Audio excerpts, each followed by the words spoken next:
Welcome, viewers. Thank you for returning for another anime review. I mentioned in my review for Gargantia that it had been the most recent anime I've reviewed.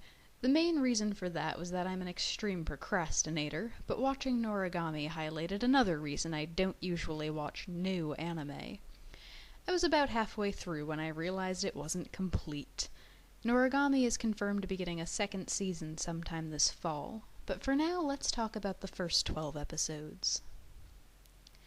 I don't plan on going into too many specifics past the first few episodes, but still, beware for spoilers.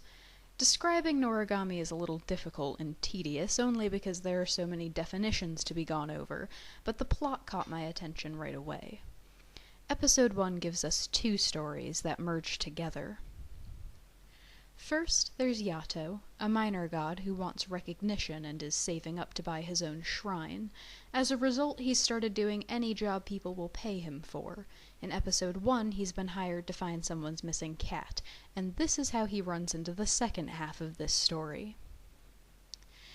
Hiyori Iki is just a normal high school girl at this point. She sees Yato chasing the cat. Not knowing that he's a god, she runs after him into the street to push him out of the way of an oncoming bus. The bus hits her instead, leaving her body in the street while her spirit talks to Yato. Yato revives her to repay for her kindness. She wakes up in the hospital and tries to go about her life as normal, but what kind of story would it be if everything was that simple?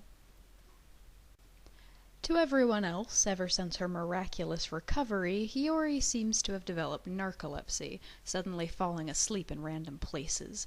In reality, her soul keeps slipping out of her body. Yato's revival has left her in limbo. Because she shouldn't be alive, she is now half human, half phantom. Phantoms, which are incarnations of emotional energy, tend to possess people and prey on their dark thoughts and feelings, but this doesn't seem to have affected Hiyori's mental state at all. It does, however, put her in danger of a few of the other gods, because gods hunt phantoms.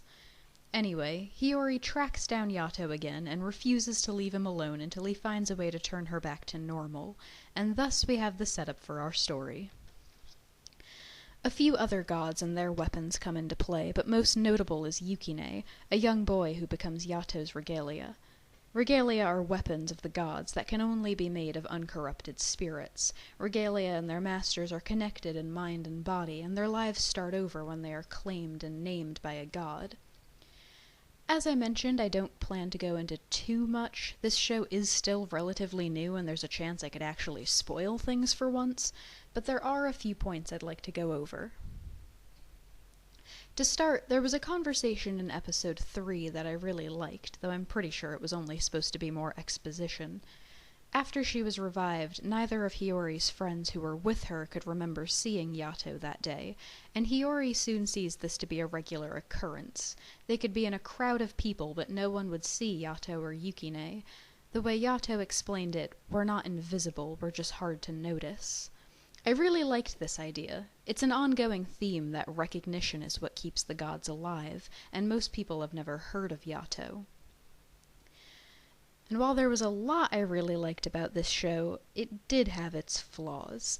As the show went on and more characters and plot points were introduced, it seemed to lose track of what originally brought these characters together, and while I can appreciate that it's rare for a show to be dark and deep and serious all the time, the humor in Noragami often felt misplaced or over the top. Now, I want to take a minute to discuss the characters, or at least our main trio, before moving on.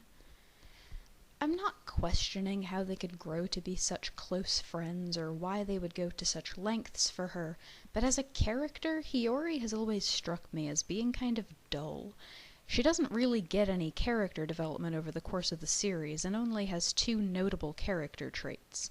She's a closet martial arts fanatic, and she has a great capacity for kindness, showing on multiple occasions that she's liable to sacrifice her own well-being for that of a stranger without a second thought.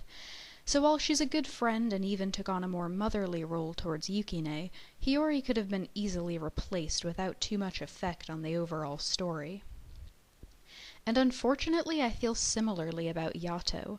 I mean, I liked him much more than I did at the beginning of the series. Early on, he was shown to be really arrogant and childish, which I still think might be a play on him being a minor god.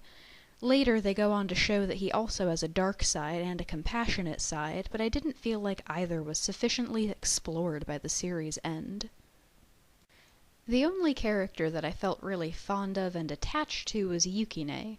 He easily got the most character development, with a 4 or 5 episode story arc centered around him learning to accept his new life. And it's around this point that my analysis starts to differ from my other reviews. As I mentioned early on, this is the first show I'm reviewing before it's been completed. The promise of a second season gives Noragami room to grow. As a result, I view the ending of Season 1 in a much more favorable light than I would if the end of Episode 12 was just it. Because yes, the main conflict is technically solved, but this show didn't feel complete.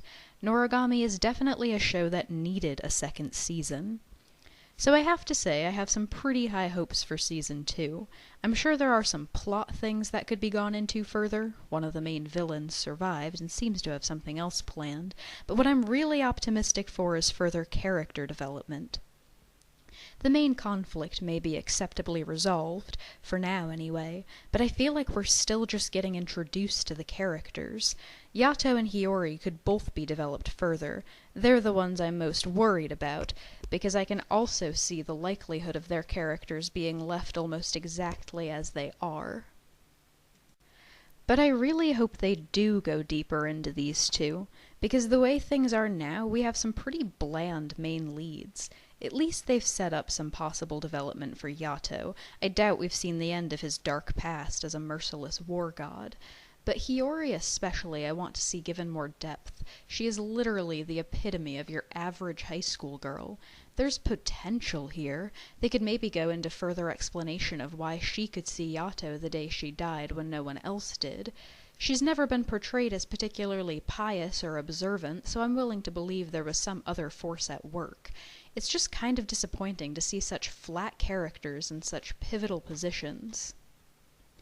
There's also Bishamon, a war goddess with a serious grudge against Yato, and Kazuma, one of Bishamon's regalia, who owes Yato some huge favor, who are the two I'm most optimistic for. They were both set up like they were going to be crucial to the storyline, but at the end of Season 1 they were minor characters at best. Yukine is the one I'm not so sure about.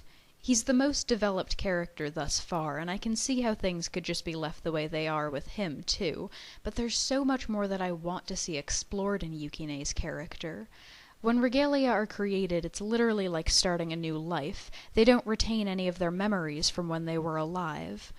But they definitely could make Yukine a plausible exception. They've already shown him to be unusually strong, and he seems to have recognized familiar emotions, if not actual memories, from his past life already. And this is where I'm torn.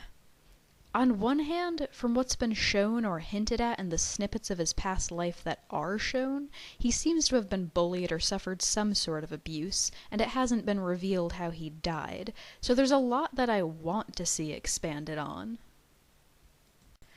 On the other hand, the whole point of his little story arc is that he's finally come to accept his life as a regalia, that he's let go of actually being alive, and I'd hate to see Yukine's character regress just so I could get those answers.